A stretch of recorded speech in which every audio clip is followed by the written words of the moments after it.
The first time Daniel heard it, he thought it was his son having a nightmare. A soft whimper, followed by a low murmur of words, drifted from his 6-year-old's room just past midnight. He pushed open the door quietly, expecting to find little Aaron tangled in blankets, sweating from a bad dream, but Aaron was fast asleep, his small chest rising and falling in steady rhythm. What froze Daniel was the sound that followed, a faint, fragile voice whispering from beneath the bed, "Don't, tell him I'm here." Daniel's skin prickled. He flicked on the lamp, crouched, and peered under the bed. Empty. Just dust, a few toys, and scattered crayons. He exhaled shakily, telling himself it was his imagination, maybe the echo of his son's breathing mixed with a half-asleep mind, but when he leaned closer to adjust Aaron's blanket, his son's lips parted and he mumbled, "He doesn't like the light. Don't shine it on him." Daniel jerked back. His son was still asleep. The next morning at breakfast, Daniel tried to brush it off. "Do you ever feel like someone else is in your room at night?" he asked casually. Aaron looked up from his cereal, milk dripping from his spoon. "Yes," he said simply. "The boy under my bed." Daniel forced a smile. "You mean like a pretend friend?" Aaron shook his head. "No. He's real. He tells me things. He says I shouldn't tell you." The room suddenly felt too small, the sunlight too thin. Daniel cleared his throat and changed the subject, but unease gnawed at him all day. That night, determined to prove to himself there was nothing to fear, Daniel stayed awake in Aaron's room. He sat in the corner chair, lights off, waiting. At 2:07 a.m., Aaron stirred. His eyes fluttered open, and he turned toward the bed's edge, whispering into the shadows beneath it, "You promised you'd take me with you. Why do you hide when he's here?" Daniel's mouth went dry. He stood, ready to intervene, when he heard the reply that it was not Aaron's voice, "I can't come out yet. Not while he's watching." The word slithered out from the darkness under the bed, raspy and childlike, but wrong, too slow, too deliberate, like an imitation of a voice. Daniel's heart hammered. He lunged forward, yanked Aaron into his arms, and dragged him out of the room. The next day, Daniel called a therapist. He convinced himself that maybe Aaron's imagination was so vivid he could trick himself into believing things were real. But deep down, he knew what he had heard. The therapist recommended keeping a dream journal with Aaron, to help him separate real from imagined. That night, Daniel sat by Aaron's side as the boy scribbled a drawing before bed. When he was done, he turned the paper toward his father. It was a picture of two children. One was clearly Aaron, smiling with stick-figure joy. The other was a pale boy with hollow eyes, drawn beneath the frame of a bed. Above them, in messy crayon letters, Aaron had written, "He says he's almost ready." Daniel barely slept. For the next few nights, the house was eerily quiet. No whispers, no drawings. Just silence that seemed heavier than noise. Daniel began to think maybe it had ended, until the morning he found muddy footprints on the hallway floor. Small, child-sized prints, trailing from Aaron's bedroom door to the kitchen window. Aaron's own feet were clean. That night, Daniel set up his phone under the bed, camera recording, determined to catch whatever was happening. He kissed Aaron goodnight, set the phone discreetly where the shadows were thickest, and left. When he checked the footage the next morning, his stomach dropped. At first, Daniel didn't sleep that night. He lay in bed, eyes wide open, staring at the wooden frame beneath him, half expecting something pale and skeletal to curl out from the shadows and drag him down. Every creak of the house made him jolt upright, heart thundering. Aaron was sound asleep in the guest room down the hall. Daniel had locked that door, left the light on, and set a chair against the knob, just in case. He told himself that whatever this thing was, it wouldn't get to his boy again. If it wanted a bed, it could come for him. At exactly 2:07 a.m., the temperature in the room shifted. The air grew heavier, damp, as though the walls themselves were breathing. Daniel clutched the flashlight in one hand and the baseball bat in the other, sweat rolling down his temple. The silence broke with a scrape, soft and deliberate, from beneath the bed. Daniel's muscles locked. Slowly, a whisper crawled into the air. "You left me behind." The voice was shrill, strained, like fingernails dragging across glass. Daniel forced himself to kneel and shine the flashlight under the bed. The beam revealed nothing but empty floorboards.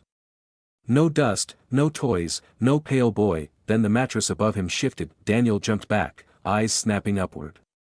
Something heavy had pressed down on the bed from above. He whipped the flashlight toward the blankets and froze. They had sunk inward, as if someone invisible was sitting there. The whisper came again, this time from the indentation itself. I said I was ready. Daniel's chest heaved. He gripped the bat tighter, trying to steady his breath. You're not taking him, he spat through clenched teeth. The blankets twitched, then smoothed out, the shape vanishing as quickly as it appeared. Silence returned, but it was the kind that pressed down like a weight. Daniel sat awake until dawn, every nerve raw. Morning, Aaron's mood was worse. He sat at the breakfast table, staring blankly at his cereal, stirring it in circles without eating. When Daniel asked if he was okay, the boy only whispered, "He doesn't want you to fight. He says that makes him angry." Daniel slammed his fist against the counter. "I don't care what he wants. He's not real, Aaron. Do you hear me? He's not," but he couldn't finish the sentence. Because he knew. He had seen. That night, Daniel made a decision. He wasn't going to wait for the thing to crawl out again. He went into Aaron's old room, the one with the drawings, the muddy footprints, the whispers, and began tearing the place apart. He ripped up the mattress, dismantled the bed frame, scattered screws and wood across the floor. He even pulled up a few floorboards, desperate to find some hidden space where the boy might have been hiding, but there was nothing. Just emptiness. When he turned to leave, Aaron was standing in the doorway, pale and trembling. "Daddy." Daniel barely breathed as the mattress beside him sank inward, the sheets pulling toward an invisible weight. Aaron clung to his father's shirt, whispering over and over, "Don't look, Daddy. Don't look." He said if you see him this time, it'll be too late. But Daniel couldn't stop himself. His trembling hand raised the flashlight, slowly turning it toward the bed. First, the beam revealed only wrinkles in the fabric. Then, the indentation deepened. A pale hand emerged, pressing against the surface of the blanket from underneath, as though someone were rising from beneath the mattress itself. The fingers curled, long and skeletal, pushing through the fabric without tearing it. Daniel's voice cracked. "Leave us alone." The hand withdrew. For a moment, silence filled the room. Then the bed let out a long, low groan, wood straining, fabric stretching.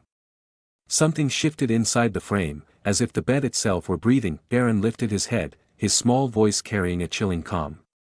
"He says he doesn't want to hide anymore. He says he wants to trade." Daniel's blood froze. "Trade what?" Aaron's lips trembled as he whispered, "Me, for you." The room plunged into darkness. The flashlight flickered, sputtered, then died. Daniel felt the air thicken around him, heavy and wet. From within the bed, a voice oozed out, no longer childlike, but deep and jagged, layered with something ancient. "You've kept me waiting. Now I'll take my place." The bed frame split with a crack, the mattress tearing open from the center. From the gash, the boy's face pushed upward. Only now it was wrong, too wide, jaw unhinged, sockets gaping with a void that seemed to swallow light. Daniel didn't think. He grabbed Aaron, bolted for the window, and with one desperate motion, smashed it open. Glass rained down as he pulled his son through and onto the damp grass outside. Behind him, the room exploded with sound, the bed splintering, wood snapping, a shriek that wasn't human. Daniel didn't look back. He ran barefoot across the yard, Aaron in his arms, until they reached the car.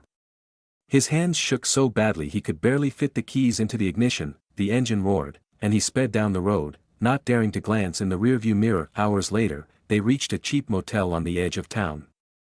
Daniel locked the door, shoved a chair under the knob, and sat Aaron on the bed. He turned to him, voice frantic. "We'll never go back there. Do you understand? We'll burn the house down if we have to. It's over." Aaron didn't answer. He was staring at the bed beneath him. Daniel followed his gaze. The cheap motel mattress sagged ever so slightly, as though someone were lying inside it, waiting. Aaron's voice came, hollow and soft. "Daddy, he says there's a bed everywhere." Daniel's heart stopped. He grabbed his son, ready to rush back out the door. But before he could move, the lights flickered and went out. The air grew heavy again. From beneath the motel bed came two soft knocks. Daniel pressed Aaron to his chest, tears stinging his eyes, whispering, "I won't let him take you. I won't. The knocks came again, louder this time, rattling the frame. Then a voice whispered from the darkness under the bed, so close it could have been right beneath Daniel's feet, "You don't get to choose." The mattress split with a sudden lurch. Pale hands shot out, grabbing Aaron's ankles. Daniel screamed, yanking his son upward, but the grip was impossibly strong. Aaron cried out in terror, his small hands clutching at Daniel's arms. For one desperate moment, Daniel looked into his son's eyes, wide with fear, silently begging him to hold on. Then the bed swallowed. Aaron was yanked downward with a violent force, ripped from his father's arms in an instant. The mattress sealed itself shut as though nothing had happened. The room went still. Daniel collapsed to the floor, fists pounding the carpet, screaming his son's name until his voice broke. But there was no answer. No cry. No whisper. Only silence, and then, from beneath the bed, a child's voice drifted out, "Daddy, it's dark down here."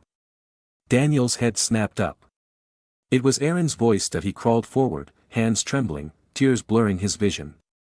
"I'm here, Aaron. I'm coming." He dropped to his knees, lifted the bed skirt, and peered into the black void beneath. For a heartbeat, he saw nothing. Then Aaron's face appeared, pale and hollow-eyed, smiling too wide. "Your turn, Daddy." Hands shot out from the shadows, and the darkness swallowed Daniel whole. The motel room fell silent, the bed perfectly still. When the cleaning lady entered the next morning, she found the room empty, the sheets neatly tucked, the air cold as if no one had ever stayed there at all. But as she bent to pick up a drop towel, she froze. From beneath the bed, two small knocks echoed.